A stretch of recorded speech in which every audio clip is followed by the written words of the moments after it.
সাবেক তথ্য প্রতিমন্ত্রী মোহাম্মদ এ আরাফাত গ্রেপ্তার হয়েছেন।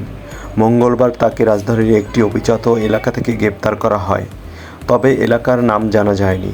বিকেলে ডিএমপির একটি সূত্র আরাফাতকে গ্রেপ্তারের তথ্য নিশ্চিত করেছে। সূত্র জানায়, সাবেক তথ্য প্রতিমন্ত্রী মোহাম্মদ এ আরাফাতকে গ্রেপ্তার করা হয়েছে। তাকে কোন এলাকা থেকে গ্রেপ্তার করা হয়েছে তা জানা যায়নি। এ বিষয়ে পরে জানানো হবে। মোহাম্মদ আলী আরাফাত ঢাকার একটি আসনের সংসদ সদস্য ছিলেন।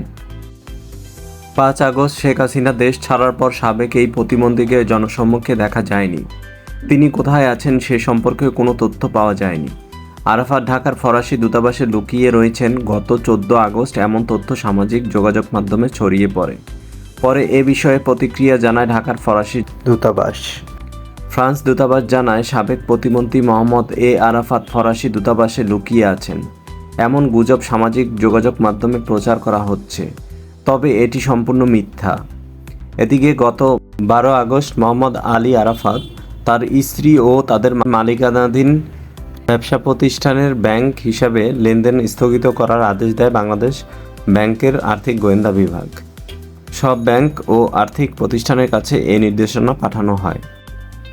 মোহাম্মদ আলী আরাফাত কয়েক বছর আওয়ামী লীগের হয়ে নানা বুদ্ধিবৃত্তিক কাজে যুক্ত ছিলেন। টক শোতে আওয়ামী লীগ ও সরকারের পক্ষে কথা বলেন।